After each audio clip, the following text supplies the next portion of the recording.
महीने पे उनका डेटा रिलीज होता है कि वो कितना प्रॉफिट में कितना लॉस में। तमाम देश की जो बड़ी तेल कंपनियां हैं वो सब प्रॉफिट में रही हैं मार्च वाले क्वार्टर में भी। ये मैं 2026 की बात बता रहा हूं। फिर अचानक से जब जून में इसका क्वार्टरली रिजल्ट आएगा 3 महीने का, उससे पहले ये कह देना कि उनको घाटा हो रहा है। भाई जब 13-13 हजार करोड़, 10-10 हजार करोड़, 7 हजार करोड़, 8 हजार करोड़ प्रॉफिट चल रहा था, तो सही बात है कि फिर पेट्रोलियम पदार्थों की कीमत अभी बढ़ाने का क्या मतलब था। और ये मैं अभी आंकड़ा आपको पढ़ के बताऊंगा कि कितना कितना हजार प्रॉफिट हुआ है किन कंपनियों में। मैं बिल्कुल मैं मानता हूँ आंकड़ा पब्लिक डोमेन में है और आप जो बातें कर रहे हैं वो गलत नहीं है, लेकिन यहाँ ये भी देखना होगा कि मैक्सिमम तेल कंपनियां PSUs हैं, पब्लिक सेक्टर यूनिट की कंपनियां हैं।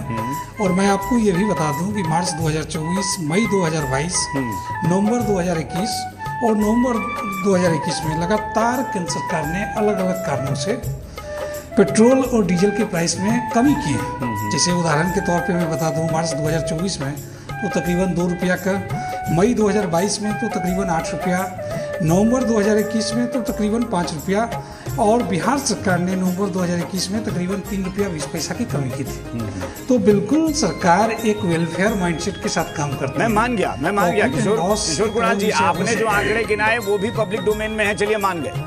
अभी जब जिक्र ये हो रहा है कि तमाम तेल कंपनियां प्रॉफिट में थी और आपने कहा कि ये जितनी भी हैं PSUs हैं, तब तो सबसे ज्यादा जिम्मेदारी बनती थी कि अभी आपको प्रॉफिट कमाने की क्या जरूरत थी जब आप ऑलरेडी पिछले क्वार्टर में प्रॉफिट में थे।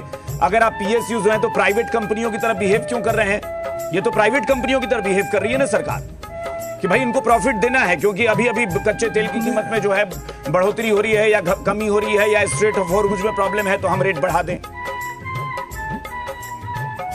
देखिए, एक ग्लोबल इशूज है और ऑलमोस्ट विश्व के सभी देश किसी न किसी रूप में इससे प्रभावित हैं। जाहिर सी बात है, भारत एक बड़ा देश है, भारत में कंज्यूमर्स की संख्या अधिक है, खपत अधिक है, और इसलिए भारत भी इससे प्रभावित होगा। और आपने, जैसा कि हमारे मित्र नीरज जी ने बताया कि सरकार ने कंपैरेटिवली काफ़ी कम प्राइस में हाइक किया है।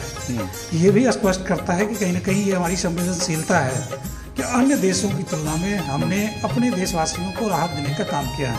हम मानते हैं कि ये बढ़ना भी नहीं चाहिए, क्योंकि एक इंटरनेशनल इशूज है और इंटरनेशनल इशूज होने के कारण हम इससे बहुत अलग नहीं हो सकते हैं। हाँ, लेकिन अब इतने भी हमारे दुर्दिन नहीं आ गए ना किशोर कुणाल जी, इतने भी दुर्दिन नहीं आए ना कि अब हम बांग्लादेश से, पाकिस्तान से तुलना करके अपनी पीठ थपथपा लें कि वहाँ इतना % बढ़ गया, हम इतना। भाई हमारी अर्थव्यवस्था और बाकी देशों की अर्थव्यवस्था हम तुलना करेंगे तो किसी और जगह से करेंगे।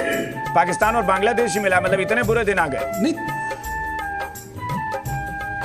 जी। तो देखिए, तुलना हमारी अमेरिका से भी हो सकती है, सिंगापुर से भी हो सकती है, जापान से भी हो सकती है।